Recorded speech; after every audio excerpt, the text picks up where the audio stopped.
Consejería, una metodología de acceso y de disponibilidad de información al servicio de un ejercicio cotidiano de la medicina, respaldado por la evidencia científica y las mejores prácticas. Esto va a estar a cargo del doctor José Francisco García Gutiérrez, profesor y coordinador del área de aprendizaje de la Escuela Andaluza de Salud Pública, Granada. Ustedes, Muchas gracias, Raimundo. Bueno, solamente empiezo con esta charla, y es que me imagino que algunos de ustedes están ya de mi voz absolutamente cansados.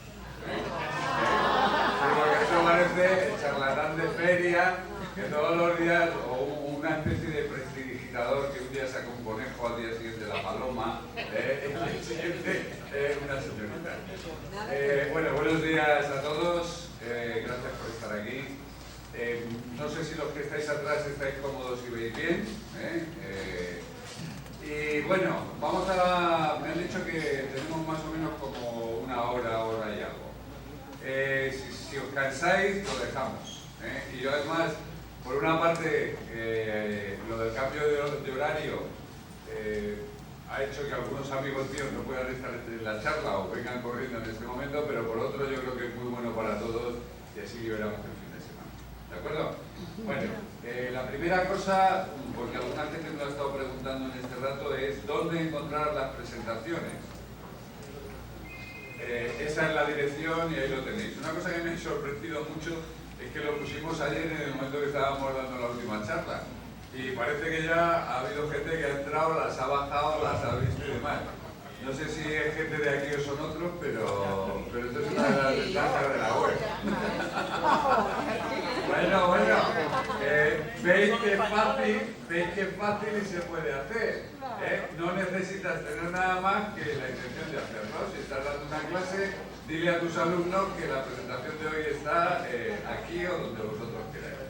La dirección es slideshare.net/EASP21, EASP21, que es Escuela Andaluza Salud Pública 21, que es mi despacho. Y bueno, que se la quiera bajar y le sean útiles, pues yo muy agradecido. Está la de la presentación de la inauguración sobre Internet y Salud. Hay una sobre e-learning, eso que pone en lecciones aprendidas. Y el castigo de hoy va de una cosa completamente diferente. Lo que sí me gustaría antes de empezar, y os lo digo por poner un poquito no solo el nivel, sino concentrarme en lo que pueda ser más útil. ¿Cuánta gente que estáis aquí sois médicos, enfermeras, es decir, sois profesionales de la salud? ¡Oh! No está mal. Muy bien. ¿Cuántos de vosotros trabajáis en el área de salud pública o similar? Bueno, gran coro. Bueno, pues los que no habéis levantado la mano lo siento, pero me temo que vamos a jugar a los médicos. Eso es lo que no, a ver, lo que trataré también es ir poniendo alguna cosita un poquito diferente de vez en cuando, pero mucho me temo que habiendo mayoría, lo que me tengo que concentrar es en recursos que puedan ser muy útiles para la gente que está relacionada con la práctica clínica o la práctica en salud pública. Entonces, vamos a dejar, por no alargarlo, una parte un poco, digamos, personal, que si luego al final da tiempo, pues me centraría en ello. Esta presentación va a ser un poco más seria que la del resto, porque yo también puedo ser serio, sistemático y demás. Entre otras cosas, porque este es un tema delicado. Lo otro era un tema social, pero este es un tema delicado. Y sobre todo, porque esto de la señora evidencia, que de alguna manera nació hace unos 20 años, está pasando por un mal momento. Es decir, se ha convertido poco a poco en una persona de aspecto ajado, en el que 20 años después lo que le están dando es por todos los lados. Entonces, la charla va a consistir en dos partes. Una que sería lo que yo tendría que contar, que es lo que me han pedido. Y la última parte en lo que no debería mencionar, porque probablemente para muchos lo que les sirva es como para dar una especie de sensación de pesimismo o algo así, que no es cierto. Pero sí que me gustaría, aprovechando que hay gente que se dedica a esto, que tiene antecedentes y demás, pues poner el nivel de discusión no en el eterno nivel de introducción, sino realmente, o el nivel divulgativo, sino entrar en una serie de interioridades que a mí me parecen sumamente importantes en este momento, y es poner el nivel alto, ¿de acuerdo? Entonces, lo que yo tendría que contar, pues lo que yo tendría que contar empieza siempre más o menos de la misma manera. Era así una vez, hace 20 años, 30 años casi, que un señor del British Medical Journal se le ocurrió tratar de contar el número de publicaciones que se estaban haciendo en ese momento, el número de artículos biomédicos. Y entonces, esto era en los años 60, y descubrió que en ese momento pues podrían estar entre alrededor de 80.000 y 100.000 artículos. Esto siempre es estimado. Sin embargo, fijaros lo que ha pasado. En las últimas décadas, en este momento, también hay otro idiota del British Medical Journal que lo cuenta todos los años, estima, sí, porque es que eso hay que contarlo, hay que buscarlo, y además luego tienes que decir el número y te pueden insultar si te equivocas y esas cosas. Pero habla de que en este momento probablemente se están publicando alrededor de 8 millones de artículos biomédicos, en un número que ya es casi indeterminado de revistas, y Renato podía hablar mucho sobre este tema, y en un número de textos de medicina, enfermería y demás que cuando se ponen a contarlo paran más o menos en los 100.000. ¿Esto qué es lo que ha constituido? En teoría, un aumento de la primera palabra, un aumento, digamos, indiscriminado y logarítmico de eso que llamamos la evidencia científica disponible. Esto durante una serie de décadas, bueno, pues se ha ido mirando y ha hecho que muchas personas que nos hemos dedicado al profesionalismo en sanidad, también por tradición, nos hayamos sentido muy agobiados durante mucho tiempo. ¿Cuántos de los que estáis aquí, en algún momento, sobre todo cuando hay uno como yo, que suele estar de pie y le dejan hablar y demás, os sentís un poco como culpables porque deberíais poneros más al día y hacer más esfuerzo por estar más puestos en lo que pasa? ¿Cuántos de vosotros os sentís de vez en cuando mal con eso? Bueno, pues esto es la lección de la mañana. Que dice que cuando os sintáis así, hay una manera rápida de solucionarlo, que es levantarse, y darle al que habla un corte de mangas, y decirle, perdone, pero no se puede. Y no solo por la vida o porque yo no quiera, porque además aunque usted quisiera, no podría. Este es uno de los grandes dilemas de la evidencia científica, las publicaciones científicas de los últimos años. Es decir, sí, aquí, en este cuartito de la evidencia científica, vivimos algunos que de lo que vivimos es de que nos paguen para hacer eso que se llama investigación, que es aumentar el currículum, hacer trabajitos, etcétera, etcétera, que es una manera como otra de vivir, de aumentar el currículum y de dar de comer también a los señores que publican esto. ¿De acuerdo? Sin embargo, fijaros, hubo unos tipos que hace unos años hicieron unos estudios intentando calcular el número de artículos que se debería leer un médico para estar al día. Que fue cuando, digamos, ese paradigma empezó a cambiar. Y, por ejemplo, publicaban cosas como que un pediatra necesitaría leerse alrededor de 25 artículos diarios los 365 días del año, que es más o menos lo que vosotros y yo hemos hecho esta mañana antes de venir aquí, ¿no? Nos hemos levantado, nos hemos leído los 25 artículos, nos hemos puesto al día y nos hemos venido para acá.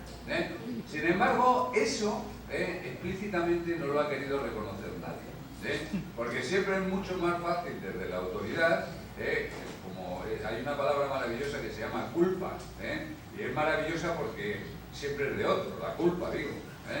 Y entonces lo que sucede es que hacerse sentir a alguien que realmente está solo en él la posibilidad de mantenerse al día en ese aspecto, pues ha creado muchos equívocos en los últimos años. Hasta que aparecieron unos señores, que es de los que yo quiero hablar, que empezaron a cuestionar esto, para decir que si usted está en la práctica clínica y su trabajo consiste en rajar barrigas o en ver pacientes, usted no solamente no puede dedicarle luego durante el día, aunque quiera, muchas horas al trabajo, a la búsqueda y demás, porque esto se ha ido haciendo cada vez más complejo. Esto es una manera un poco callejera de explicar cómo veo yo el mundo de la medicina basada en la evidencia, pero creo que es muy ilustrativo.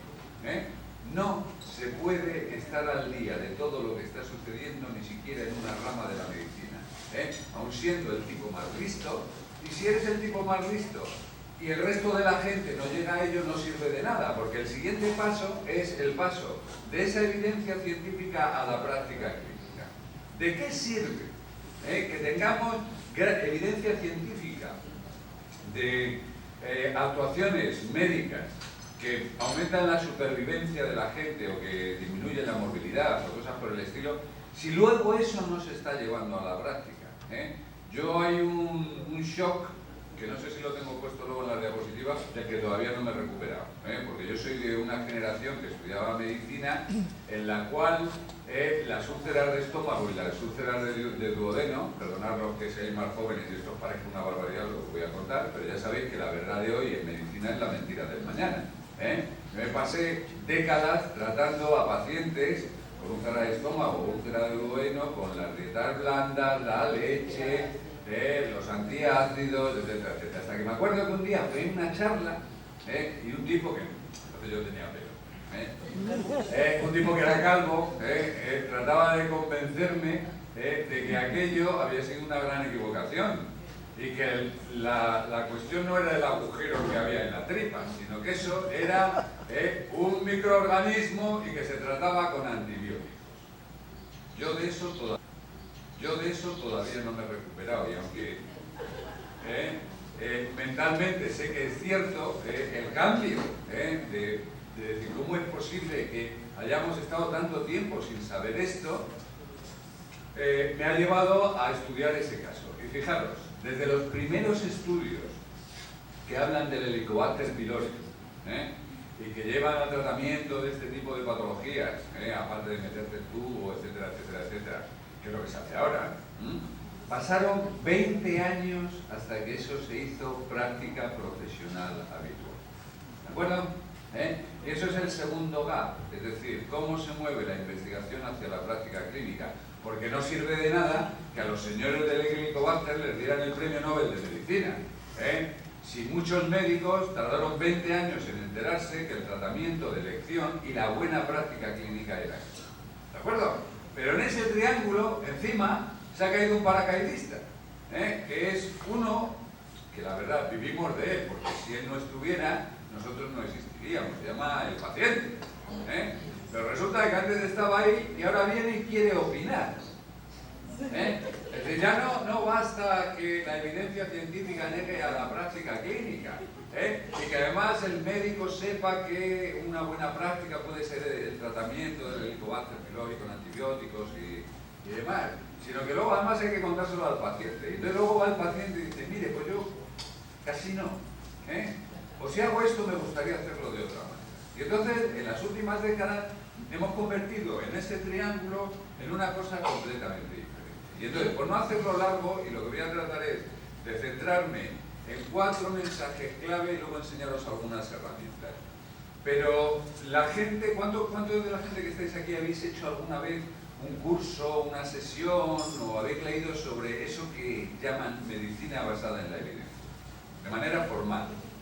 Vale, bien. Bien. A ver, lo digo para la gente que no conoce este tema, y ahora os cuento la historia en detalle. La medicina basada en la evidencia, que es una cosa que lleva muchos equívocos, sobre todo por la traducción de la palabra evidencia al castellano, porque evidence en inglés no significa lo que mucha gente piensa en español, que es evidencia. Es obvio, ¿no? Es obvio, es evidente. Dice, no, aquí obvio y evidente no hay nada.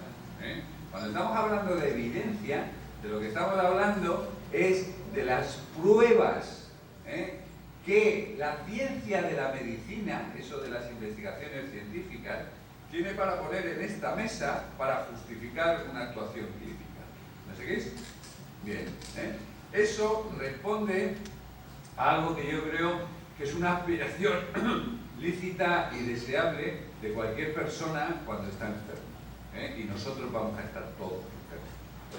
Pero en el momento que uno está enfermo, de manera lícita y lógica, uno quisiera, me imagino yo que vosotros también, que mientras sea posible pudieran aplicar en vosotros la mejor evidencia científica disponible, ¿o no? Aunque sepamos que esa evidencia que es la que tenemos hoy, mañana puede ser una mentira.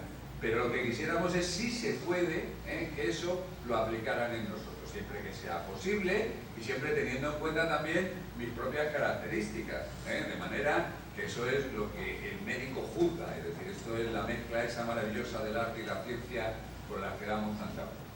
¿Qué es lo que sucede? Que hace un par de décadas hubo una serie de gente que pensó que se podía ejercer la medicina, no se podía ejercer, que la medicina, el ejercicio de la medicina se podía complementar con una técnica que consistía más o menos en esto. Yo tengo un paciente y entonces formulo una pregunta. ¿Cuál es el tratamiento? El tratamiento con anticoagulantes ante la amenaza o ante la sospecha de un accidente cerebrovascular agudo, ¿está indicado o contraindicado? Y yo tengo un paciente que tiene un ictus, sospecho que tiene un ictus isquémico, y digo, ¿le doy anticoagulante o no se lo doy? Si le doy, ¿qué anticoagulante le doy? Y eso es una pregunta clínica directa, ¿de acuerdo? La idea de estos señores es que con la ayuda de Renato se van a la literatura del mundo mundial, ¿vale? Entonces son capaces de alguna manera de mirar lo que se ha publicado en la literatura y encontrar información, y sobre esa información evaluarla críticamente y tomar decisiones. El proceso parece bonito, por lo menos bonito, sencillo no es, y lo hemos descubierto, no solamente no es sencillo, sino que puede ser muy complicado. Además luego esto nos lleva a callejones sin salida, algunas veces. Pero lo que yo quiero hablar hoy con vosotros aquí es no de la teoría de la medicina basada en la evidencia, sino de lo que ha quedado de ella, de la pura práctica. Y por eso yo lo resumiría así. Digamos, la esencia, para los que no estéis familiarizados con el tema, es lo que yo acabo de contar. Y yo me quiero olvidar de todo lo que ha pasado anteriormente, y quiero partir de este momento, año 2008, haya pasado lo que haya pasado en las dos últimas décadas. ¿Qué ha sido la evidencia y qué ha dejado aquí? Y desde mi punto de vista, el lío de la evidencia lo que ha dejado es una caja de herramientas. Ha dejado un martillo, una llave inglesa y un destornillador. Directamente. Y lo que hemos descubierto es que primero no era una panacea, algo que todos sabemos porque las panaceas no existen. Pero cuando esto se empezó a introducir hace un par de décadas, había médicos que pensaban que esto iba a cambiar completamente el ejercicio de la medicina y que había que practicarla así, no de la manera que la veníamos practicando. Eso hemos visto que no era verdad. Lo segundo es que tiene un componente de fraude, como todo lo que se institucionaliza. Es decir, una de las cosas más duras que yo he pasado trabajando en este campo es que en mi país, a diferencia de otros países, el rollo de la medicina basada en la evidencia se adueñó de ello una compañía farmacéutica. Es decir, las universidades, que es donde nació todo este movimiento, es decir, esto nace, como os contaré luego, en Canadá, el Reino Unido, Australia, Nueva Zelanda, y nace como un movimiento universitario, que luego es apoyado por los gobiernos o por los ministerios de sanidad. Sin embargo, en mi país, por esas cosas curiosas que pasan, quien se adueñó de ello, una compañía farmacéutica que vendía y ha seguido vendiendo durante mucho tiempo sus medicamentos con un sello que ponía medicina basada en la evidencia, con lo cual la gente lo identificaba. Una cosa única en España, porque además esa compañía farmacéutica jamás se ha atrevido a seguir la misma política en otros países. ¿De acuerdo? La razón es que una exdirectora general de farmacia del ministerio se va a trabajar a ese laboratorio y decide que si nadie se ocupa de ello, se ocupa ella. ¿De acuerdo? Por eso os digo lo del componente de fraude. En la otra parte del fraude son tipos como yo, que lo hemos vivido mucho tiempo a base de ser los cartujos de la evidencia, y venir aquí a predicar y dar charlas, etcétera, etcétera, etcétera. Es decir, gente que acaba viviendo de ello. Yo creo que cuando uno se empieza a hacer experto en un tema, lo que debe es cambiar de tema. La última parte es lo que yo creo que ha quedado de esto, que es una auténtica, y esto sí que yo sigo, me enamoré de ello hace muchos años y sigo enamorado, una auténtica revolución en un submundo, que es como los sotanillos, que es el submundo de la información sanitaria. Yo creo que para eso el movimiento de la medicina basada en la evidencia ha sido indispensable. Y además ha contado con la colaboración de algo que fue la aparición del Internet, porque probablemente todo esto que vamos a ver ahora no hubiera sido posible si no hubiera nacido a la par del Internet. ¿De acuerdo? Y entonces, vamos a hacer un poco de historieta. ¿Quién conoce a ese tipo? ¿Nadie le ha visto la cara?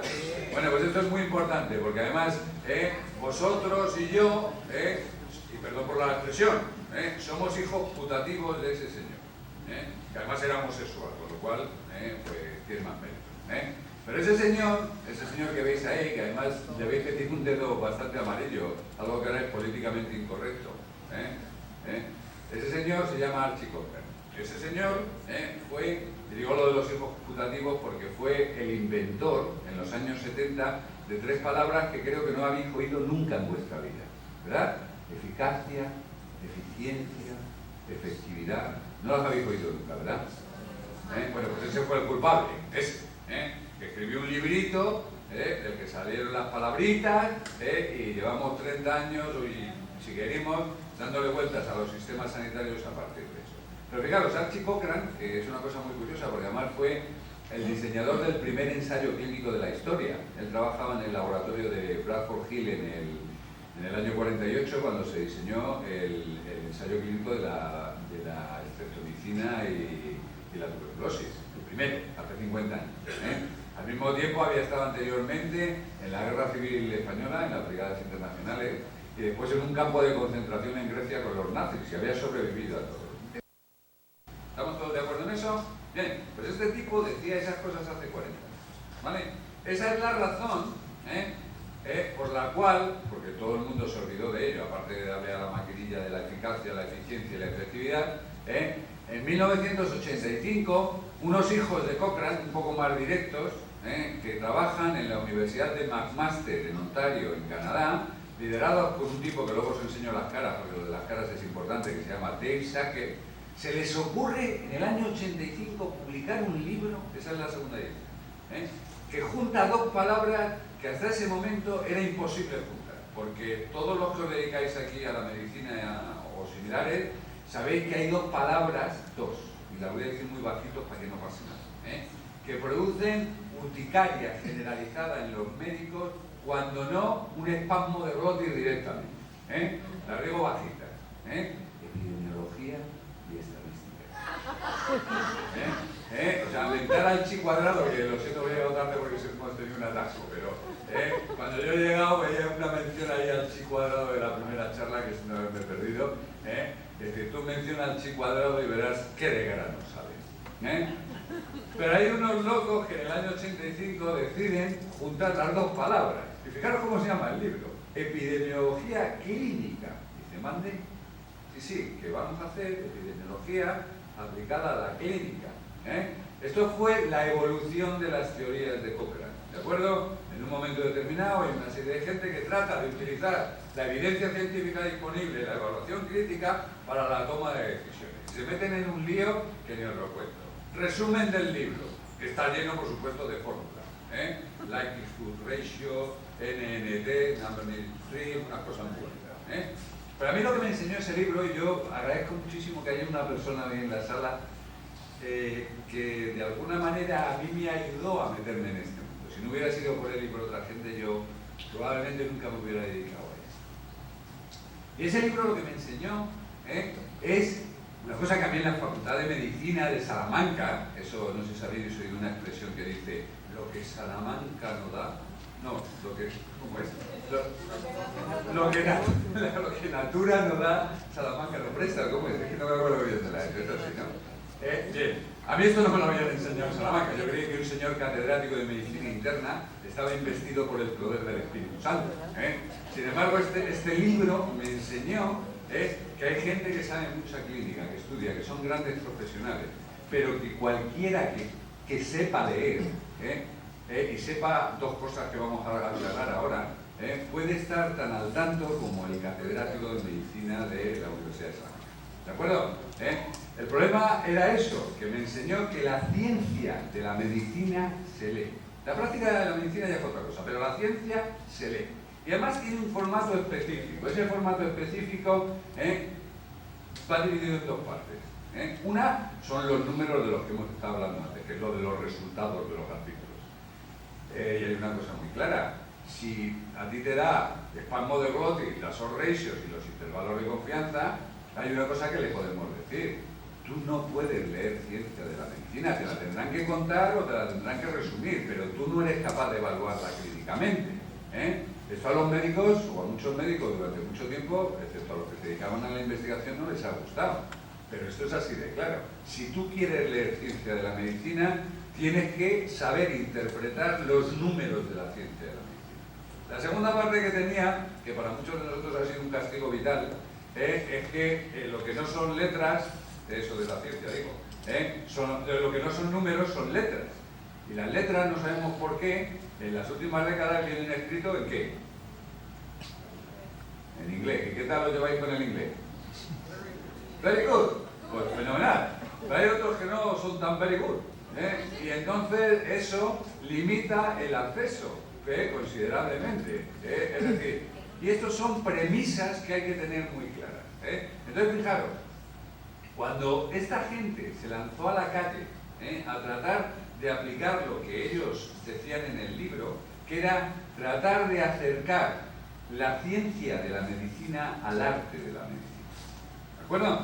Se encontraron con que uno de los problemas que tenían era, primero, que a los médicos les daba urticaria los números y que muchos no sabían inglés. Y eso que estos empezaron en Canadá, porque cuando yo empecé a hacer esto hace 20 años en España, os lo cuento.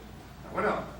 Ahí aprendimos muchas cosas, pero son una serie de requisitos que conviene no olvidar. Esto no es gratis. Para poder hacer algunas de las cosas que estamos hablando hay unos requisitos.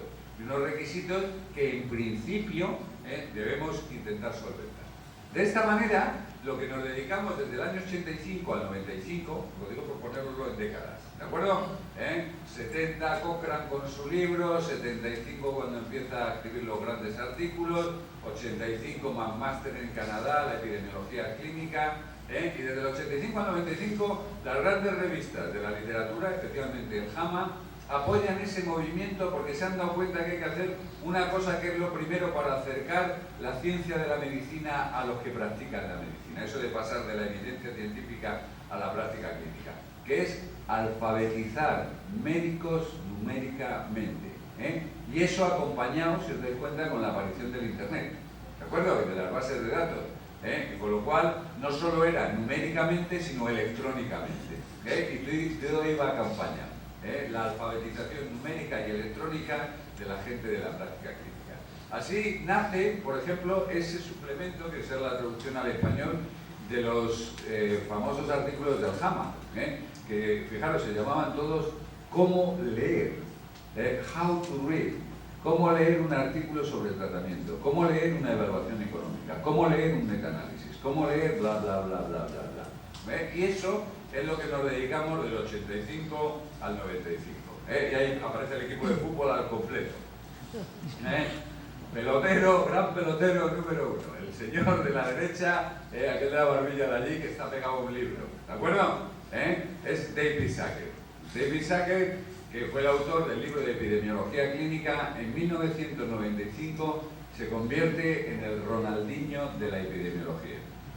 La razón es que este tipo que lleva escribiendo artículos en el JAMA, no sé qué y tal, hay otro señor que es el pelotero de la izquierda, que se llama Murray. Este señor es un gerente, un gestor del sistema sanitario del Reino Unido, del NHS. Este tipo es curioso porque este tío es un intensivista pediátrico que luego se ha dedicado a la gestión sanitaria y que para mí es una persona honorable, aunque no estoy de acuerdo con él en algunas cosas, porque fijaros, para mí es una lección de vida y también una lección de país, porque esto en mi país no ocurriría. Ese señor ha sobrevivido en la gestión sanitaria a Thatcher, a Mayor, a Blair y va a sobrevivir al Gordon Brown. Va a sobrevivir. A pesar del vaivén político, etcétera, etcétera, hay gente que en algunos sitios logra mantener sus puestos por su valía técnica, no solamente por su valía política o su afiliación política. Y este señor en el 95, como mandaba, se le ocurrió decirle a Sackett, ven para acá que te voy a convertir en el Ronaldinho de la epidemiología. Todas esas tonterías que lleváis contando desde hace 10 años, te voy a poner a disposición un sistema sanitario para ver si eres capaz de llevar esto a la práctica. ¿Qué os parece? Y ahí es donde empezó el gran intento. Y lo primero que le exigió es que cambiara el nombre, porque lo de la epidemiología clínica era poco provocativo. Y entonces se inventan el nombre de medicina basada en la evidencia. Igual que la medicina basada en la evidencia, veis ahí lo de la atención sanitaria basada en la evidencia.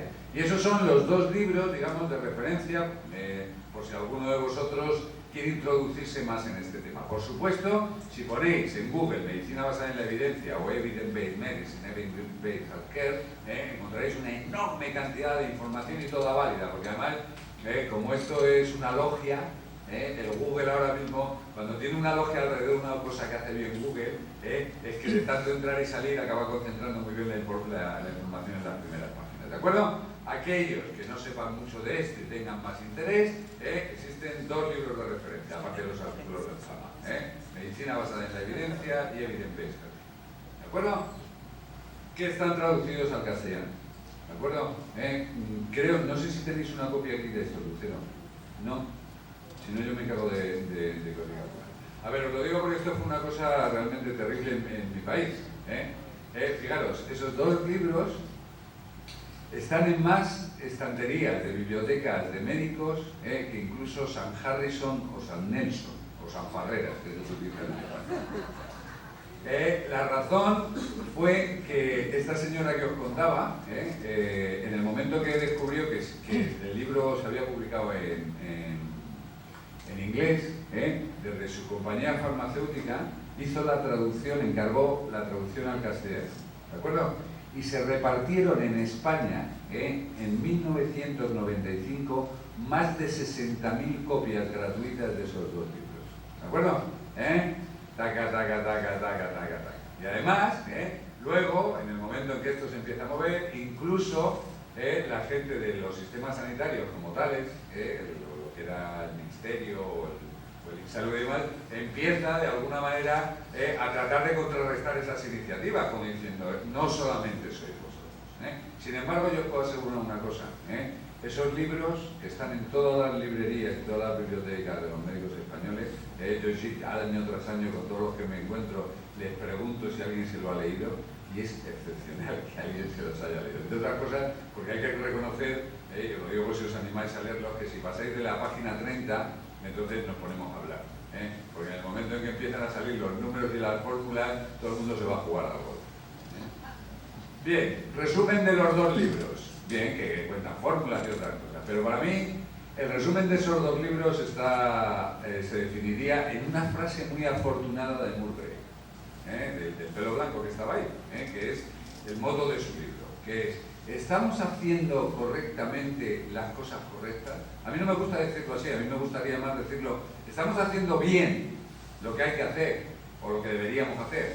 Es decir, hay muchas traducciones de esa frase afortunada. Que si os dais cuenta, añade al tren de la calidad de los años 80 algo más, porque los calidólogos se centraban en: ¿estamos haciendo las cosas bien? Dice, sí, las que estamos haciendo bien. Dice, ya, hacemos unos bypasses, ¡oh, excelente! Dice, ya, pero había que hacer el bypass. Dice, no, pero hacemos unos bypasses maravillosos. Hacemos unas mamografías de lujo. Dice, pero había que haber hecho la mamografía. Dice, no, pero las hacemos en colorines. Lo que esto añadía era un paso más, que es el, digamos, y yo creo que sigue siendo actual, es decir, la década de los 90, esa es la discusión, estamos haciendo correctamente las cosas correctas. Y seguimos en ese lío, que creo que ha añadido mucho a este debate. Y ahora llegamos a un punto crucial de la presentación, que es lo que hace que yo siga hablando de esto, aunque en los últimos años me niego, porque es que estoy cansado de ser una especie de cartujo de la evidencia. Es decir, de esto no tendría que estar hablando yo, de esto tendría que estar hablando gente que tiene 20 años como mínimo menos que yo. Y eso parece ser una cosa que no hemos logrado, por lo menos en mi país. La gente que nos hemos movido en este medio, por eso lo decía, que hay que cortarle la cabeza a todos los expertos. En el momento que alguien se haga experto, es que es el momento de pasar el testigo para que haya otro que siga contando. ¿De ¿de acuerdo? ¿Y por qué yo sigo dando alguna charla sobre esto y sigo empeñado en que esto es una buena herramienta? Siempre que consideremos que es un punto de encuentro entre la gente de la gestión, entre la gente digamos, la gente que gestiona los sistemas sanitarios, los profesionales y el público, ¿de acuerdo? Bueno, porque cuando me pregunto si a esto no le hacemos un huequito, ¿cuáles serían las alternativas? Y aquí es que las alternativas me producen mucha desazón. Es decir, si a esto no le hacemos un hueco, yo no digo que sea lo primordial. ¿A qué volvemos? ¿A la medicina basada en la eminencia? ¿En la vehemencia? ¿En la elocuencia? ¿En la providencia? A mí esa me dejó un par de veces bien colgado. ¿En el nerviosismo? Claro, digo la del nerviosismo por no llamarla de los residentes. Yo no sé cómo entrenáis aquí a vuestros médicos, pero si lo seguís entrenando como me entrenaron a mí, que es como casi se sigue entrenando a los que hacemos en España, esto se llamaba claqueo de rodillas. Desde a ti te ponían un día en la puerta de un hospital y te decían, mira, ¿tú ves aquella puerta? Sí, pues mira, todo lo que entre por ahí es tuyo. Y arriba hay unos que, hombre, si es necesario se les llama, pero llámale poco, llámale poco. Pero a lo mejor se enfadan, no bajan y ponen mala cara. Y además sabemos que no saben nadar, pero ahí hay una piscina, y como no nades te ahogas. Tú te ponías, y si sobrevivías, pues llegabas a donde tenías que llegar, que es también parte del entrenamiento. Yo creo que hay otras maneras un poco más, digamos, más suaves de ir haciendo este tipo de cosas. Como conclusión, bien, la evidencia ha sido un entretenimiento y una forma de vida para algunos de nosotros, pero al mismo tiempo hemos descubierto que es una herramienta que es como un grillo, que es lo que yo llamo el grillo de la evidencia. Dice, ¿por qué? Porque dependiendo del país en el que uno esté, del medio en el que uno se mueva, ese grillo puede enfrentarse a diversas situaciones. Si eres un grillo yanqui, lo tienes crudo, porque ya sabéis que los gringos tienen mucha manía esto de fumigar, pero es verdad que los grillos son una peste para los maizales, entonces los fumigan. Si eres un grillo chino, tu vida va mejor. No sé si habéis visto una película que se llama El último emperador, de Bertolucci, esa del emperador a los niños. ¿Os acordáis de una escena en la que es el emperador niño y están todos los soldados en la gran plaza? Entonces el niño va buscando entre los soldados y las faldas de los soldados hasta que encuentra un grillo que tiene uno metido en el bolsillo. Bueno, la razón es que los niños chinos no tienen perros como mascotas, tienen grillos, a los perros se los comen. Un grillo chino mejor que un perro chino. La última parte es que si eres un grillo en Tailandia, entonces sí que lo tienes muy mal, porque se considera una delicatessen de gourmet. Entonces los venden por la calle al grillo. Appetizer. ¿De acuerdo? Entonces, bien, la evidencia para mí es lo que ha quedado en esto. Dependiendo del sitio donde esté y en la situación en la que esté, como una buena herramienta se utiliza de una manera o de otra. Y el reto de esta década, de la que se nos viene, es decidir si esto nos lo vamos a tomar de verdad, en serio. Es decir, si eso realmente es un punto de encuentro y si la evidencia científica es realmente un eslabón en la toma de decisiones o simplemente una herramienta que utilizamos según nos convenga. Porque si yo, por ejemplo, os regalo a vosotros un abrecartas de la Alhambra, vosotros lo podéis utilizar para abrir cartas, ¿no? Pero también para atornillar un tornillo de la mesa que se os ha movido. O para ponerte en el malecón y a todo lo que pasa meterle una cucharita, ¿o no? Es la cuestión de las herramientas, que no sabemos nunca muy bien cómo utilizar. Por eso, a mí me gustaría concentrarme ahora en lo que yo llamaría el ron añejo de alta calidad, derivado de la evidencia, que es esa pequeña caja de herramientas que me imagino que muchos conocéis, pero si no, vamos a pasar detenidamente por ello, ¿de acuerdo? Todo está accesible de manera gratuita a través de Internet, todo lo que yo voy a hablar ahora. No me voy a concentrar en moveros con muchas cosas, sino simplemente en tratar de aclarar y definir cómo veo yo las herramientas. Y en esto, lo primero es La única cosa que me gustaría que recordarais de esta charla, que por supuesto dentro de 10 minutos, lo mejor que podéis hacer es olvidar todo lo que conozco. Pero eso no lo olvidéis. Hubo unos idiotas que durante 15 años se dedicaron a hacer de amanuenses de lujo. Eso es lo que la medicina basada en la evidencia ha sido. Una colección de amanuenses de lujo que en un momento determinado pensaron que aquello que había dicho Cochrane hace mucho tiempo quizás merecía la pena intentarlo, que era resumir, condensar y poner en un formato digerible lo que era la mejor evidencia científica disponible para que un médico no se tenga que volver loco con el Medline.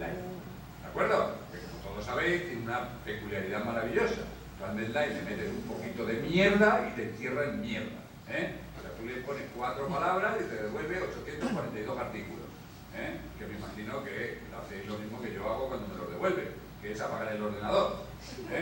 Porque la otra opción es, los voy a guardar a ver si algún día me puedo poner a leerlos, y nunca los lees.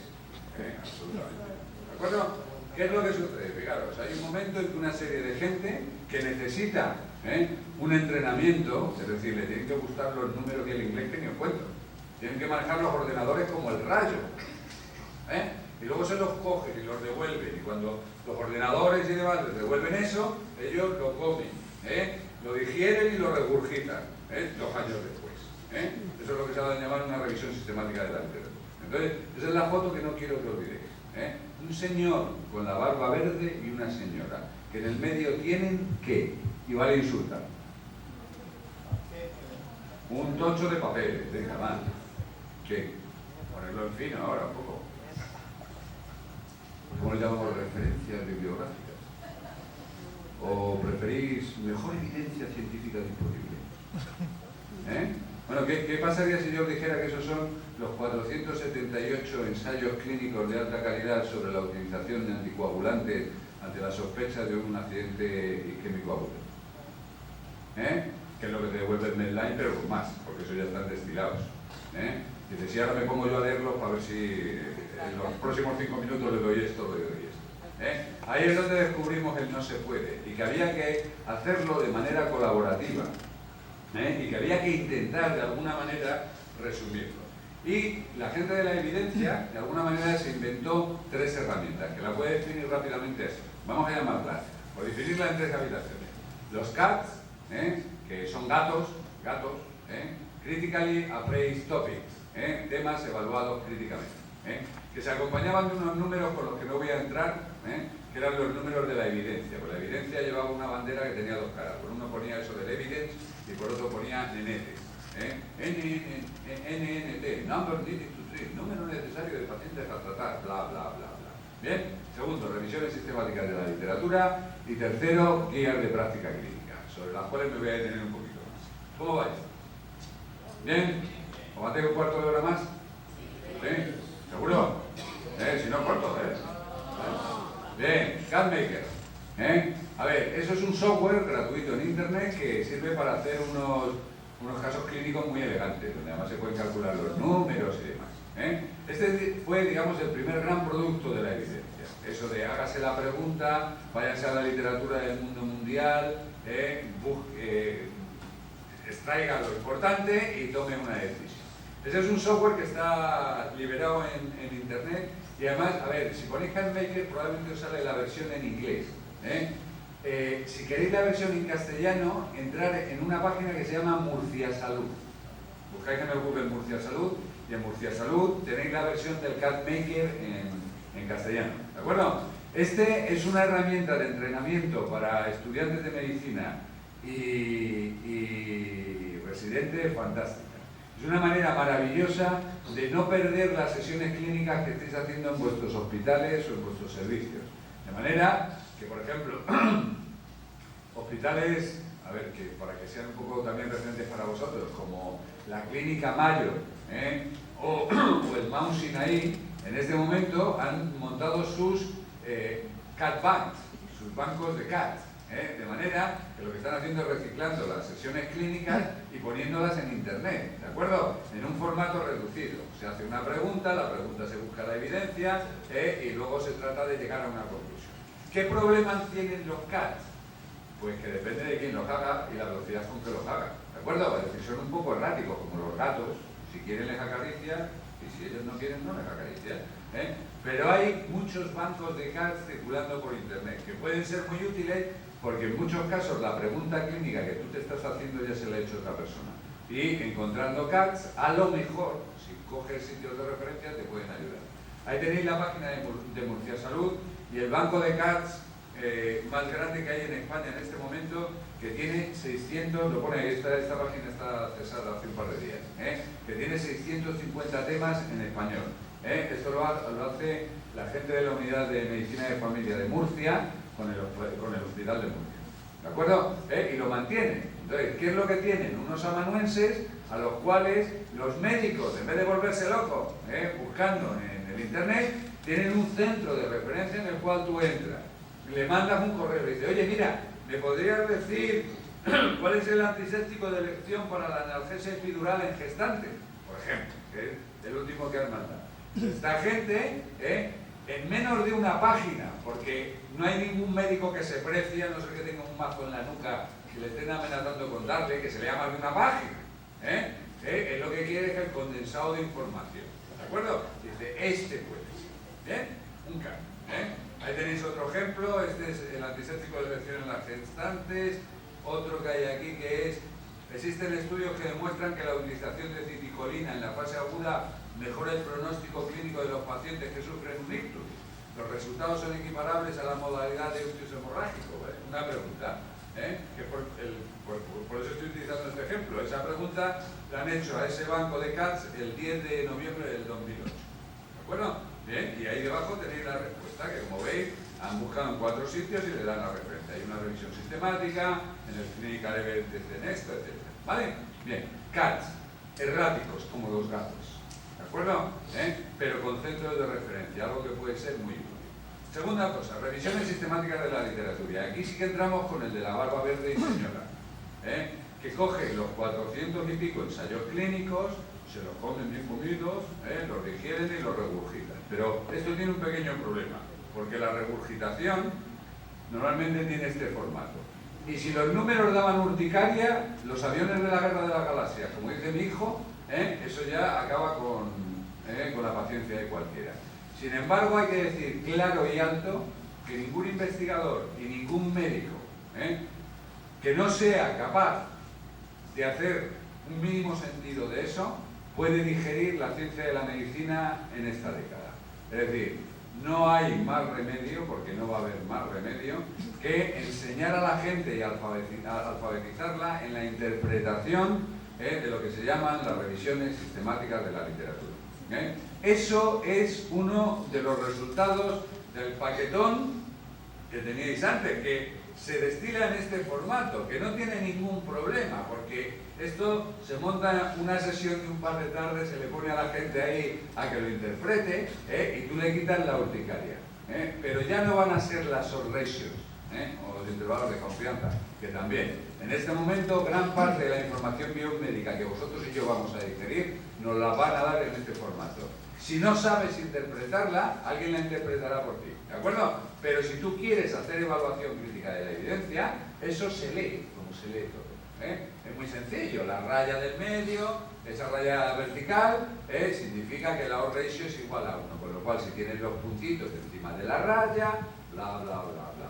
Las salidas del avión son los intervalos de confianza, 95%, pero tienes que digerirlo porque si no, no serás capaz de interpretarlo. Otra cosa es que seas tú el que lo tenga que interpretar. ¿Vale? Centros de referencia en revisiones sistemáticas de la literatura. El centro Cochrane, sin ninguna duda. Esa es la base de la revisión sistemática. Y yo lo que quería, para los que no estáis familiarizados con el nombre, que sepáis que Cochrane no es una marca de coches, sino el nombre de un famoso epidemiólogo que dio lugar a cosas como los términos de eficacia, eficiencia y efectividad, y que por eso la colaboración Cochrane se llama así, ¿de acuerdo? En honor a este señor, ¿de acuerdo? Ahí tenéis la mayor base de datos de revisiones sistemáticas de la literatura, que nos han llevado a un punto realmente interesante, que es darnos cuenta de la cantidad de cosas que no sabemos, de la cantidad de cosas que no sabemos si están claras o no. Y aquí hay una cosa que me parece sumamente importante recordar, y es, la evidencia científica no tiene nada que ver con la verdad. Son dos cosas completamente diferentes, que se aproximan, pero son como dos primas hermanas. La evidencia científica lo que te está diciendo es lo que la ciencia de la medicina tiene en este momento para argumentar a través de la investigación una toma de decisiones o un acto de saber, pero nada más, nada más. Si os dais cuenta, el símbolo que tenéis ahí arriba, el símbolo redondito ese que hay ahí, es un metaanálisis, es una revisión sistemática, tenéis ahí los avioncitos y demás. Curiosamente, fijaros, ese metaanálisis corresponde a los resultados de uno de las grandes primeras revisiones sistemáticas, la que demostraba algo que en este momento nadie tiene ninguna duda, pero que sigue sin hacerse. Yo he intentado hacer un trabajo en España en las unidades de neonatología sobre esto y no me deja, que sería algo tan sencillo como esto. Si tú tienes una mujer embarazada de 6 meses, que en este momento se pone, con perdón de la expresión, a parir aquí, aparte de llamar una ambulancia, etcétera, etcétera, llevarla y demás, entre los médicos que estamos aquí hay una actuación que alguien debería acordarse inmediatamente de que sucediera en las próximas horas. Eso es que, a ver, que igual lo estoy expresando mal, pero si yo fuera una mujer esto me lo aprendería rápidamente, y si no intentaría que las mujeres se lo aprendieran rápidamente, para recordarle que si estoy embarazada y tengo una amenaza de parto prematuro, aparte de que me lleven, hay que recordarle al que me esté atendiendo que sería muy conveniente que me pincharan un corticoide, ¿o no? ¿Por qué? Porque si no, tengo una alta probabilidad de desarrollar un distrés respiratorio. Y eso salva vidas, salva vidas, salva niños, salva dinero, salva de todo. ¿De acuerdo? Sin embargo, una cosa muy curiosa es que cuando uno se puede arrancar en eso no ocurre tanto como debiera. Esas son las cosas que a mí me llevan a pensar que si los sanitarios no nos acordamos, estamos demasiado ocupados con otras cosas o pensando en la ambulancia y en el quirófano, a lo mejor quien más se preocuparía de eso es la mujer y que a lo mejor lo que hay que contárselo es a la mujer. Dice, mire usted, si a usted le pasa esto, recuerde aquí en la tienda que por Dios le pongan un corticoide, que no estamos discutiendo de si sí o si no, que esto existe un consenso generalizado y claro de todos los profesionales, que eso se llama buena práctica clínica, basada en los resultados de los estudios de investigación y con alto consenso profesional. Esto no lo discute nadie, aunque luego se nos olvida hacerlo. ¿De acuerdo? Bien, era un deslujo. No, yo me alegro mucho, sobre todo por sus hijos. ¿Vale? A ver, versión en español, Cochrane Plus. A esto me imagino que sabéis que tenéis el acceso gratuito, las revisiones que están muy bonitas, pero que luego nadie utiliza para tomar decisiones. Pero ahí tenemos en este momento casi 4.000. La siguiente parte de las revisiones es ese libro, que si yo tuviera que elegir solamente una fuente de información derivada de la evidencia y tuviera que seleccionar una, no es eso de que las otras no valgan. Si yo tengo que coger solo una, no tengo ninguna duda, la que cojo es esa. Y además tenéis acceso gratuito desde la República Dominicana. Desde España no, pero desde la República Dominicana sí, en base a un convenio con la OMS y no sé qué. ¿De acuerdo? Libro de referencia a nivel de compendio de medicina basada en la evidencia. Una cosa maravillosa. Y ojo, el Clinical Evidence no trata de decirte lo que tienes que hacer. No es el Harrison tratamiento, no, eso no es. El Clinical Evidence lo que te pone delante es la evaluación de lo que los estudios de investigación tienen para apoyar una determinada actuación. ¿Vale? Entonces vamos a jugar un minutito más a los médicos y luego ya rematamos.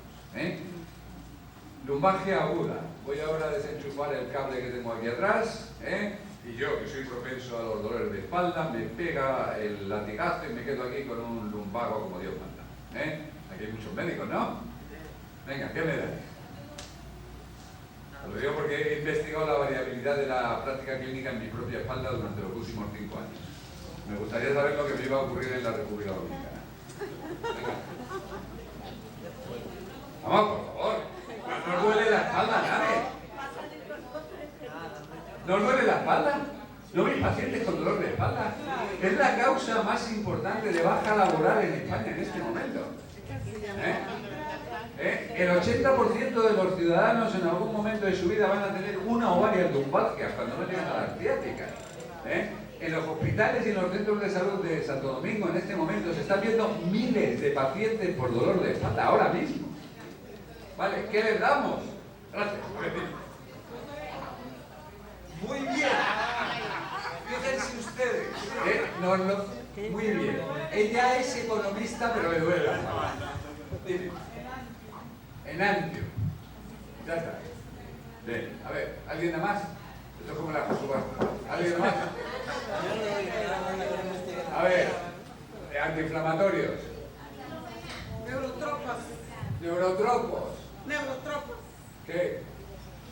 Vitaminas neurotropas para relajar el... Vitaminas también. ¿Qué más? A ver, eso que han dicho, reposo. ¿Calor o frío?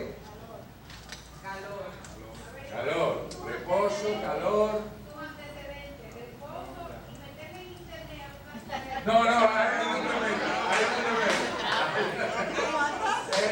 El internet lo que te permite es estar más cerca de una pantalla, no más cerca del mundo de tu espalda. Muchas gracias. Es muy importante antes de darle cualquier cosa, investigar la causa del dolor, porque el dolor es una cosa. Sí, no, pero a ver, ¿qué es lo normal? Lo normal, es eso. Tengo un dolor de cabeza, está muy tajo. Pero espera un momento, primero vamos a hablar. Vale, bien, a ver. Muy bien, parece que esto es de todo, porque aquí ha salido de todo. Sí, pero esto es así, esto es la esencia de la variabilidad de la práctica clínica. El problema es que yo, que he pasado por montones de urgencias, de hospitales, de centros de salud, acupuntura también, venga, y un masajito, y una fajita, y unas inyecciones de ozono. Eso es lo moderno ahora. Vale, bien. A ver, simplemente, espero que de los juegos no os olvidéis porque tengo mucho interés en que no os olvidéis de esta fuente de información. ¿De acuerdo? En la cual lo que se hace es catalogar. No quiere decir que haya que hacerlo o no hacerlo. Simplemente te cataloga la evidencia que soporta cada una de las actuaciones. Y una de las cosas que vais a ver, entrar y lo miráis, el dolor de espalda agudo y crónico, que cuando yo entro a mirarlo, lo que veis la página, ¿veis lo que pone?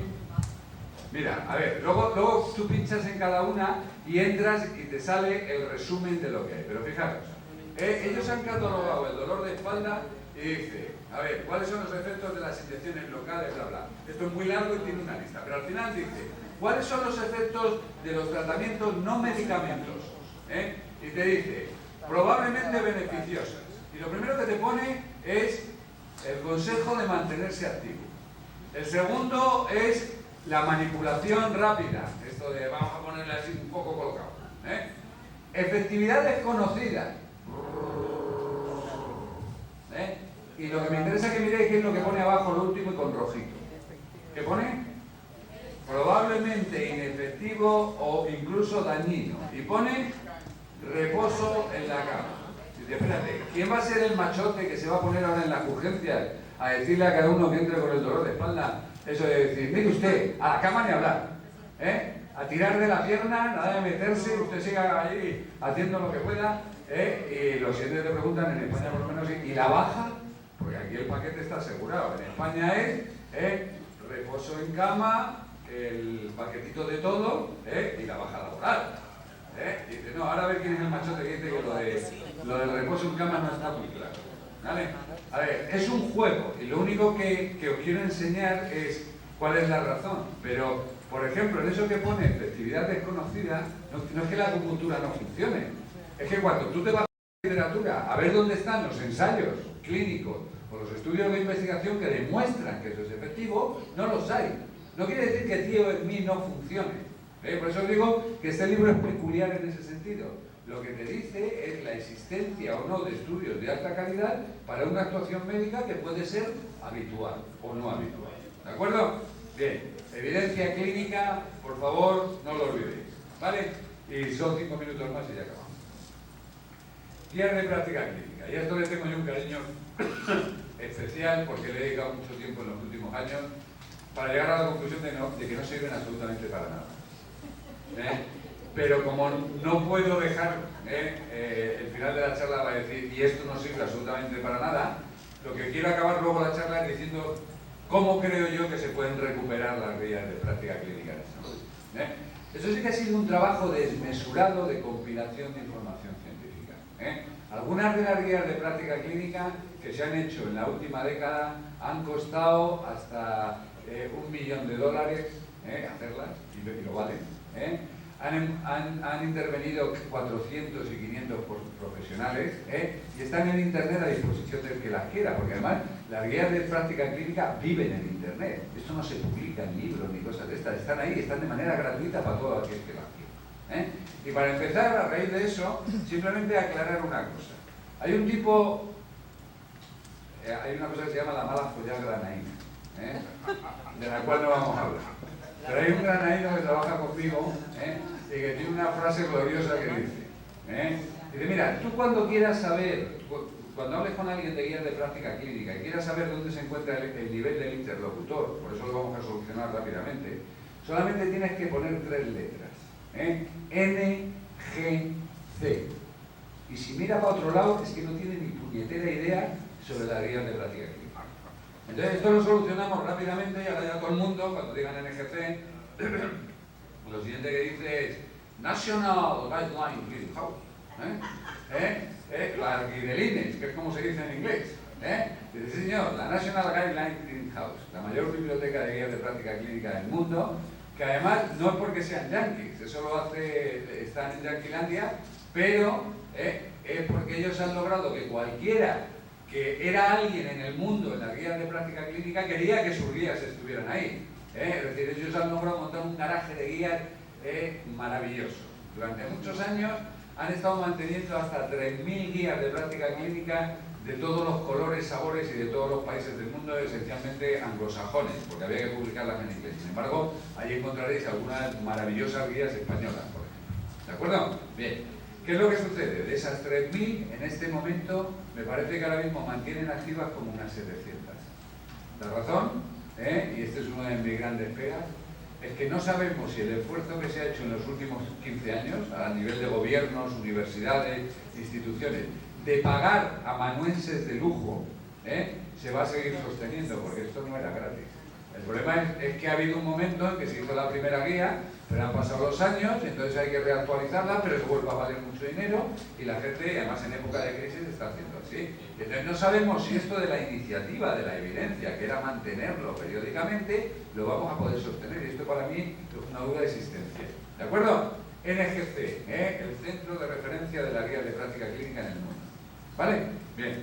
¿En qué consiste una guía de práctica clínica? Bueno, pues en una colección exhaustiva de revisiones sistemáticas de la literatura. Es decir, en vez de hacer una sola pregunta, tú te enfrentas a un tema, el accidente cerebrovascular agudo, el dolor de espalda, el tratamiento del dolor en los pacientes con cáncer. Y tú, en vez de una pregunta solo, haces toda la batería de preguntas.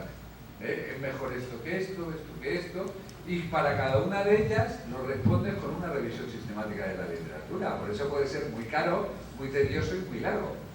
Y ahí tenéis el símbolo de la que ha sido, sin ninguna duda, la institución, digamos, de referencia a nivel mundial en las guías de práctica clínica, por el dinero que han metido, por la metodología que la han creado ellos y por el gran esfuerzo que han hecho en sacar las guías que siguen disponibles. Es eso que se llama SIGN. Si lo buscáis en internet también sale.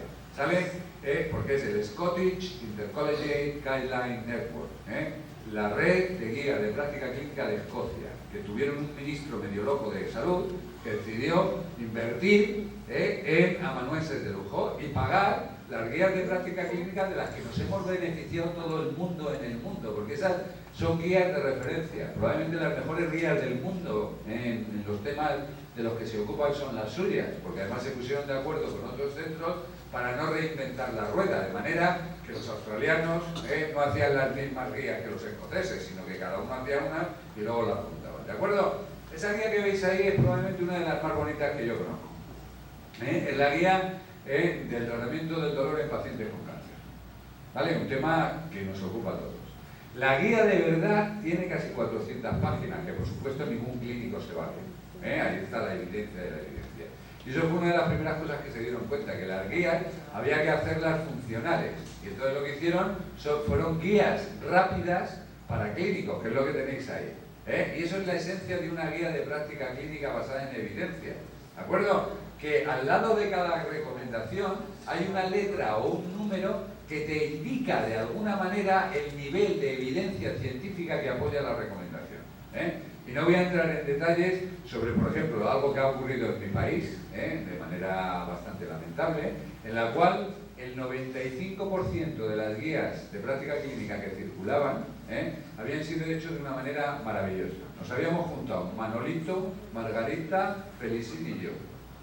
Habíamos cogido documentación de varios sitios, una cosa que me imagino que suena familiar. Habíamos cortado y pegado como buenamente nos habíamos parecido según nuestros propios criterios o intereses, y habíamos cogido y en el documento, en vez de llamarlo protocolo, programa, como lo que está de moda aquí del INE, pues le poníamos guía clínica de la insuficiencia cardíaca, que no tiene nada que ver con estas guías que yo estoy hablando, aunque todo vale, mientras sea, digamos, transparente y explícito como lo has hecho. ¿De acuerdo? Pero teníamos que hacer nuestras guías en vez de traducirlas buenas y ponerlas y gastar el poco dinero o entusiasmo que teníamos en llevarlo a la práctica. Para una especie de máster en 2 minutos sobre guías de práctica clínica, para aquel que no esté familiarizado, aunque esto es más complejo, los niveles de evidencia, os digo, esto es una cosa que se ve normal con mucha frecuencia. Más o menos cuando tú veas una A al lado de una recomendación clínica, lo que se supone es que está basada en evidencia experimental, es decir, hay ensayos clínicos, o un metaanálisis de ensayos clínicos. Si es B, lo que quiere decir es que hay estudios epidemiológicos, pero no de los buenos, de esos que en los cohortes, los casos y controles, las series descriptivas, lo tienes que entender, ¿vale? Y lo último es que si pone una C, es que no hay estudios, pero dicen los expertos que sería aconsejable. Pero a mí me da la sensación que no es lo mismo una C que una A, es decir, que un experto diga que eso cree que es bueno, aquello es un metaanálisis que demuestra que la utilización de los corticoides previene una muerte en cada 11 niños en los que se los pone. Creo que es diferente, ¿de acuerdo? Un distrés respiratorio, no necesariamente una muerte, ¿vale? Sin embargo, fijaros, hay gente que cuando llega a esto de la opinión de los expertos, lo dice de manera despectiva, sobre todo esto de los evidentólogos. Sin embargo, fijaros, ¿qué hubiera ocurrido en el mundo si algún medio loco no se le hubiera ocurrido hace 30 años que se podía meter un muelle en las coronarias? Y además el muelle lo metíamos por la femoral y lo subíamos ahí dando vueltas. Y madre mía, la cantidad de gente que a través de la opinión de un experto, que estaba medio loco, el día que el hombre este dijo lo de los muelles, todo el mundo pensaba que eso no iba a ocurrir. Sin embargo, en este momento hay miles y miles de personas en el mundo que están vivas gracias a eso. De la opinión de experto, al primer estudio y al ensayo clínico que demuestra que los extremos, bla, bla, bla. ¿Vale? Bien. All in one. Todo lo que os he contado os olvidáis ahora mismo. Porque solo hay que acordarse de 2 nombres. A ver, de la foto del de la barba verde y señora, para recuerdo de la charla, y de 2 nombres. Los 2 nombres son estos. Hay una página en internet que busca todo y a la vez. Es un buscador especializado en evidencia, que ha sido diseñado para buscar las 3 cosas que yo os he dicho: CATS, revisiones sistemáticas de la literatura y guías de práctica clínica. Y ya se ocupan ellos de hacer el resto. ¿De acuerdo? Se llama TRIP Database. Y para mí, y para mucha gente, es el primer escalón en la búsqueda de información biomédica. ¿Por qué? Porque lo que devuelve es exclusivamente información prefiltrada, que es lo que son los CATs, que es lo que son las revisiones sistemáticas y las guías de práctica clínica. Es decir, alguien que ha dedicado tiempo, esfuerzo, dinero a tratar de filtrar la información. ¿De acuerdo? Está en internet, es gratuito, está especializado, a ver, hace búsquedas también especializadas por diferentes especialidades, y lo paga la Universidad de Sheffield en el Reino Unido con el apoyo del dinero del gobierno británico, que decidió que esto era una iniciativa para apoyar tanto dentro como fuera de su país. ¿Vale? Algo que a mí me hubiera encantado que sucediera. Segunda cosa, página de referencia para información a pacientes. ¿Quién conoce el Medline Plus? Vale. Invitación. Esa, si yo tuviera que elegir solamente una página con información biomédica en español, porque otra cosa es que sea en chino, pero en español, que además pueda utilizar para pacientes, que es lo que os voy a invitar a los que habéis levantado la mano, es no solamente la conozcáis y os parezca muy bonita, sino que cojáis y tratéis de experimentar con ella. Buscar las enfermedades que estéis tratando de manera más común. Seguro que como los demás no tenéis tiempo de darle información a vuestros pacientes. Utilizar, imprimís la información que viene en el Medline Plus, o decirle a la gente que puede entrar en el internet y buscar la información ahí, etcétera, etcétera, etcétera, si su condición social, etcétera, etcétera, lo permite. Pero no lo dejéis como un recurso en internet, tratar de utilizarlo en la práctica clínica. Paga bien y paga seguro. Iba a hablar de las cosas que no tenía que hablar, pero dado que la hora que es y que es la 1, simplemente, bueno, pues si hay alguna pregunta bien, y si no, agradeceros muchísimo que me habéis celebrado 3 días, haciendo de mago y sacando un día el conejo, otro la paloma y otro la señorita Sacada. Muchísimas gracias.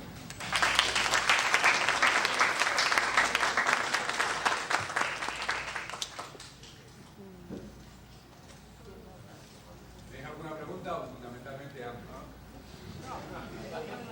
Ahí se levantó para irse. ¿Qué ha sido del NICE? El NICE. A ver. Es tan amable, un breve comentario. Sí, a ver, una de las, digamos, probablemente el producto más criticado, pero al mismo tiempo más valorado por muchos clínicos y sobre todo por los servicios sanitarios de todo el mundo, es un instituto que se montó alrededor del mundillo de la evidencia, de Sackett y de su gente en Oxford. Se llama NICE, que es el National Institute, se llama National Institute for Clinical Excellence. Entonces, este instituto, de alguna manera, lo que está haciendo es tratar de financiar, de alguna manera, para ser utilizado por gente en el Reino Unido, pero a nivel mundial. Este es el centro de referencia en evidencia en este momento. Ellos lo que publican son informes sobre la mejor evidencia disponible en temas de muchísima actualidad. Ha sido un paso más allá de lo que eran las guías de práctica clínica.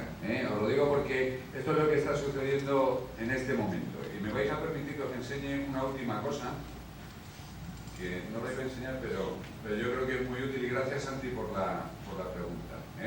A ver, yo creo que en este momento lo realmente importante, y es lo que está haciendo el NICE, es tratar de reconvertir toda esa enorme cantidad de información que hemos acumulado en algo que sea práctico para la gente. Es decir, cómo pasar de la evidencia científica a la práctica clínica y que la gente lo haga. Esto es difícil de llevar a cabo, porque la gente no se va a leer 72 días de práctica clínica, que es lo que alguna gente pretendió en algún momento. Una de las mayores iniciativas del NICE se basa en esa frase, que es: estuvimos 20 años hablando del deseo y sin tener en cuenta la realidad. Esto es lo que había que hacer. En un insuficiente cardíaco, el tratamiento de elección es un IECA y un diurético. Mientras no se demuestre lo contrario o haya una indicación clínica, todos los insuficientes cardíacos deberían tener un IECA y un diurético. ¿De acuerdo? Sin embargo, todos sabemos que eso en la realidad no pasa.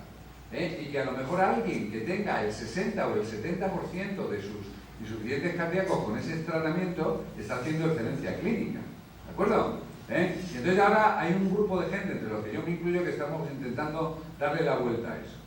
Y es medir la realidad en base al deseo. Es decir, en los pacientes con asma, ¿cuál es el tratamiento? En los pacientes con insuficiencia cardíaca, ¿cuál es el tratamiento? ¿En cuáles lo estamos haciendo bien? ¿En cuáles mal? ¿Cuántos diabéticos tienen una hemoglobina glicosilada por debajo de 7? ¿Vale? Y en ese aspecto es como pasar de la medicina basada en la evidencia a la evidencia basada en la medicina.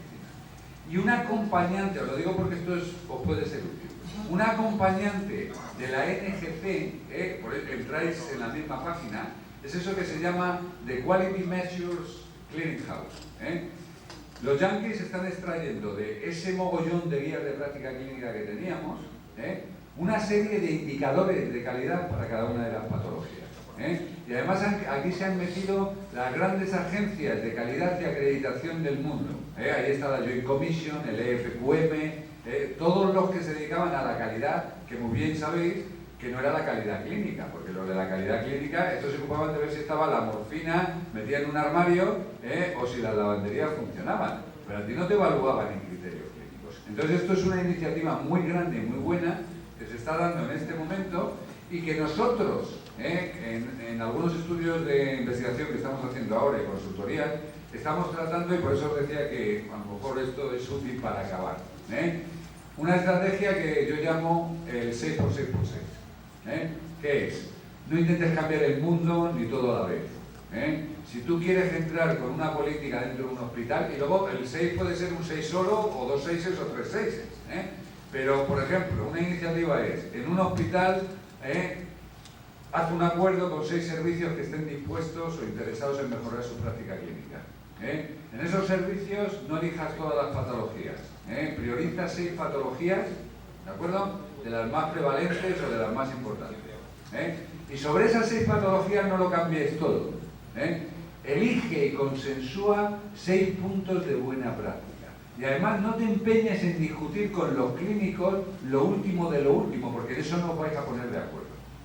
O si existe una gran controversia entre 2 tratamientos. Inicia la negociación tratando de decir, en el tratamiento de los pacientes terminales con cáncer, ¿en qué estamos todos de acuerdo? Y además de estar de acuerdo, esto está basado en un alto nivel de evidencia. Y vamos a tratar de llevarlo a la práctica. Por eso os decía que esto es donde en este momento se está tratando de aterrizar toda la idea de la evidencia. Es decir, de la evidencia pasamos al destilado de las guías de práctica clínica y las revisiones, y en este momento se está llevando a algo que se llama los puntos de buena práctica clínica. ¿De acuerdo? Algo en lo que todos estamos de acuerdo que se debería hacer, que tiene un alto nivel de evidencia y que probablemente, como era el caso de los corticoides en la amenaza del parto, quizás no lo estamos haciendo tan bien como debería.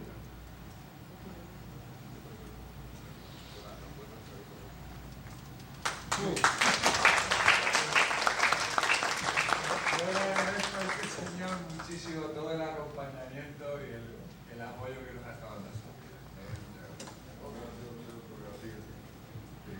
Siempre en su conferencia refrescante y estimulante. Lo único que le falta es el acento andaluz. Por eso, si usted vive en Granada, entonces podría ir ahí. Porque no, él vive en Granada, pero no es de Granada, es de Salamanca. Bien, todavía todo eso es parte de España. Esperamos que siga así. Bien, ya concluyendo con este seminario, tenemos el siguiente plan para terminar esto. Vamos a tener unas palabras de despedida, unas entregas de certificados, unos créditos y al final ya el almuerzo. Vamos a tratar de no sacrificarlos más, sobre todo la parte gastronómica. Con nosotros vamos a tener ahora unas palabras de una de nuestras colaboradoras, de una de nuestras mentoras, profesoras, la licenciada Lucero Arboleda, directora de la Biblioteca del INTEC.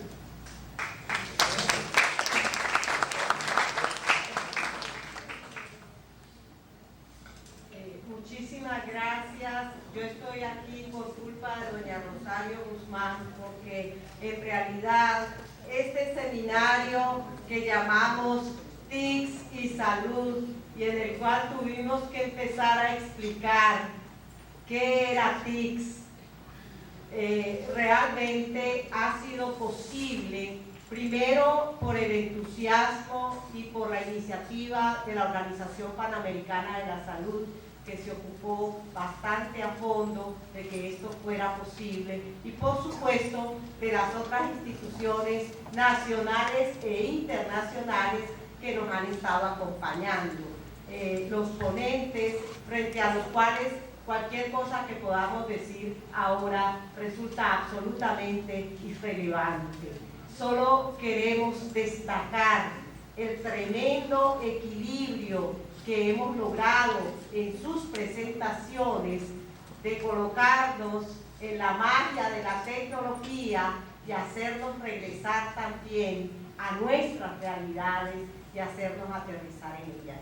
Por supuesto, un reconocimiento muy especial a estos ponentes que han sido capaces de darle tanto contenido a cada uno de los planteamientos que en su momento hicimos, pero que ellos tenían la libertad de reconvertir. Así que muchísimas gracias, porque creo que nos lo han devuelto de la mejor manera.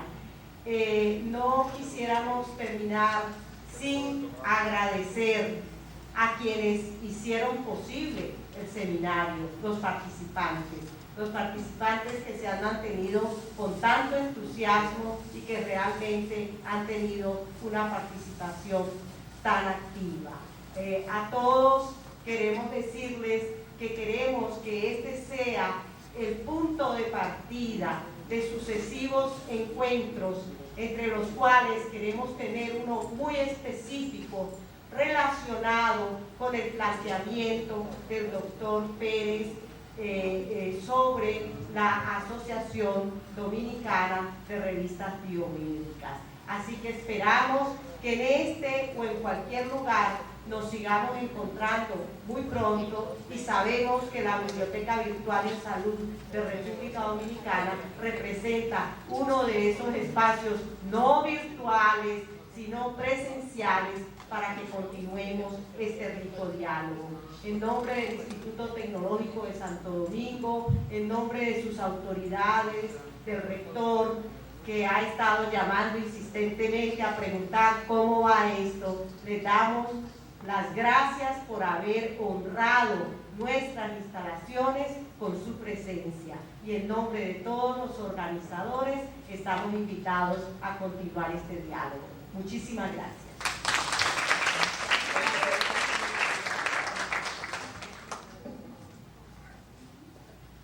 Bueno, vamos a continuar ahora con la presencia, si nos honra con su presencia, la licenciada Rosario Guzmán, por favor, de la UPS, que es la otra coautora de este evento, a la entrega de los certificados de los asistentes a este seminario internacional.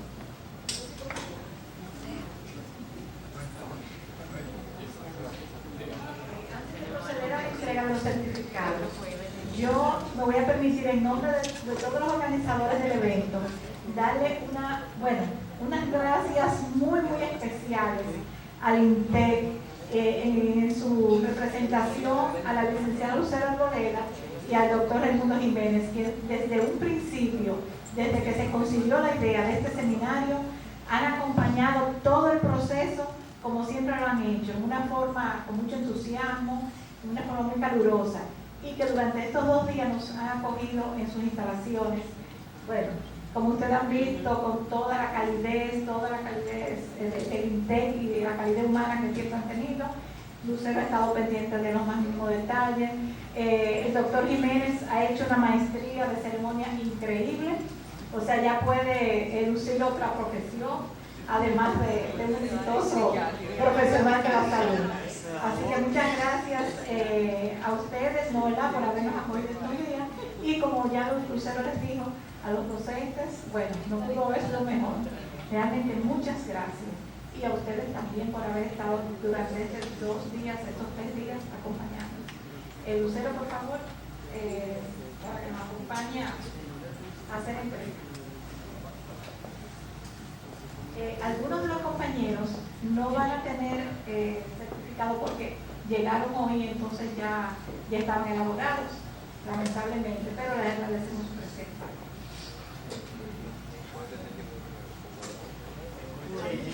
Alvarado Reyes. ¿Dónde está? Sí, Santiago puede entregarse.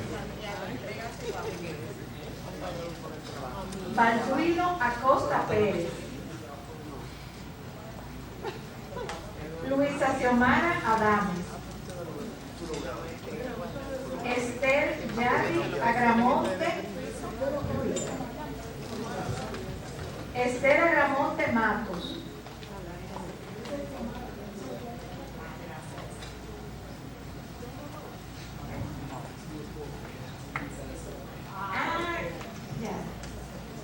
Santiago de Asa Alvarado, Mónica Carrión Colón,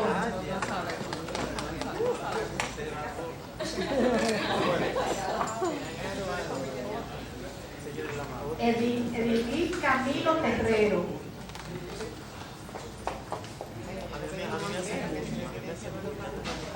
Rodolfo Batista Castillo,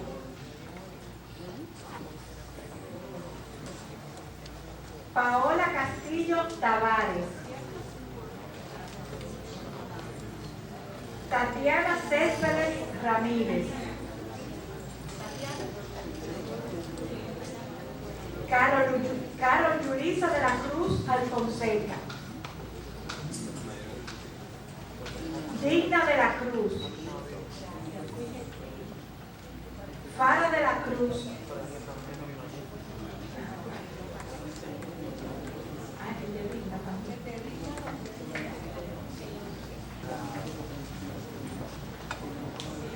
Georgina Espinal,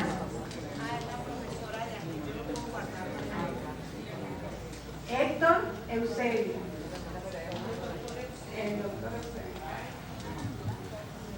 Francia Félix Aponte,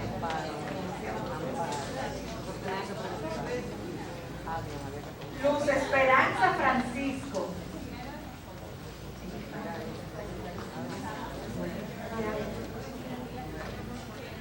Indira Guillén, Ena Rosa Enríquez,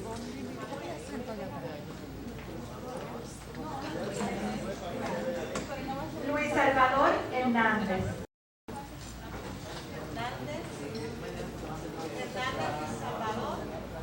Olga Jape, no sé si lo pronuncié bien, Flavia Lanchigua,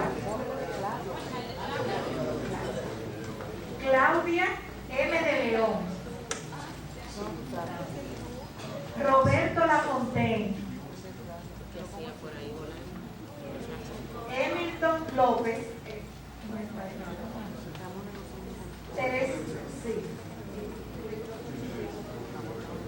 Teresita Lora Contreras,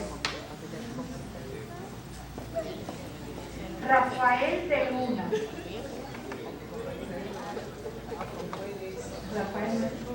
Pedro Marte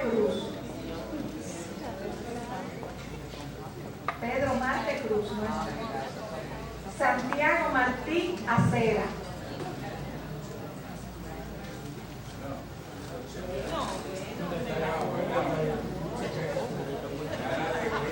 Maritza Martínez, no está Maritza.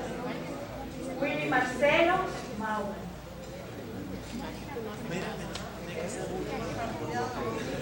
Karina Mena, Santiago, Claudio Merejo, Santiago Vázquez ¿Cuánto tú vas a repartir? Urbano Minier Portillo, Leonardo Monsanto, no está Leonardo,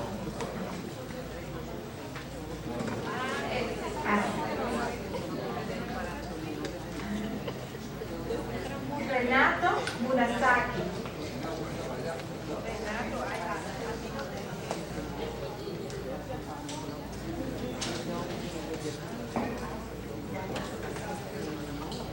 Ismael José Núñez Castillo,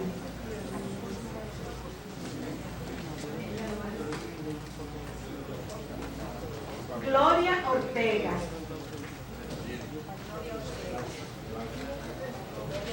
Catherine Michelle Osoria Minaya,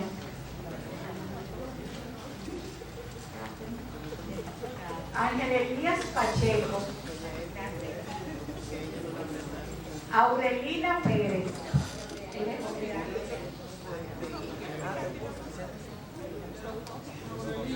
Vidal Graciano Pérez, Aurelina.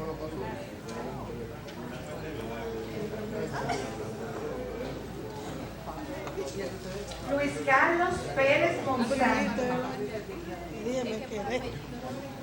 Francine Plasencia, Jocelyn Polanco,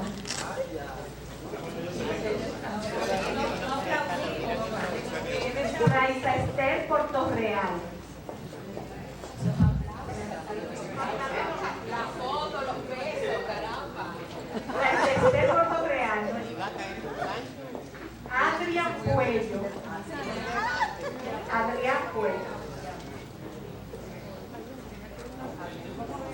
Salvador Ramírez Peña,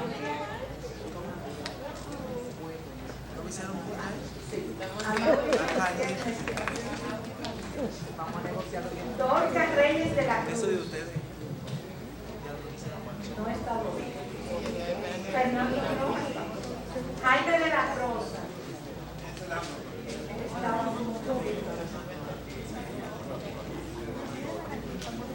Fernando Santamaría, Sandra Santana Soto, Raiza de los Santos,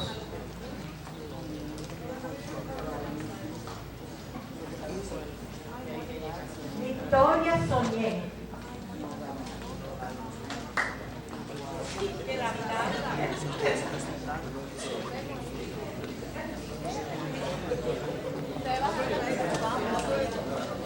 Minerva Suriel,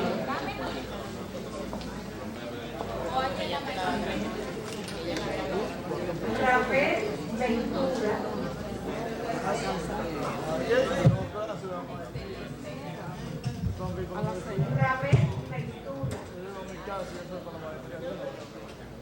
Rabel Ventura y Lacey Zacarías Martínez.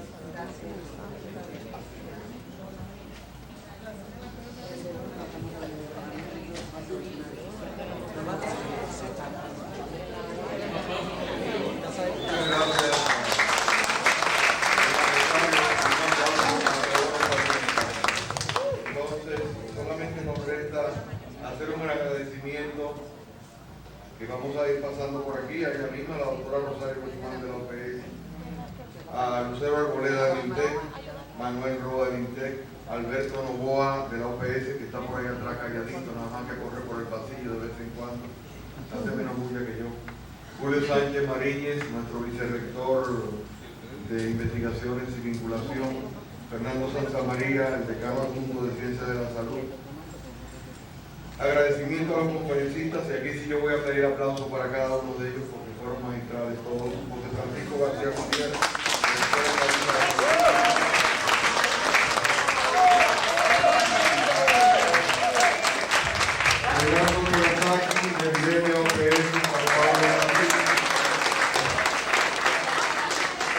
Rafael Montero de la Elman Zapata de la OPS, Amparo Arango del Poder, Eric Pérez Cenismi, James Director del Instituto Dermatológico Dominicano, Fernando Rojas de la Pontificia Universidad Católica Madre Maestra, el viejito que sabe de computadora, Jorge Azana de la UAS,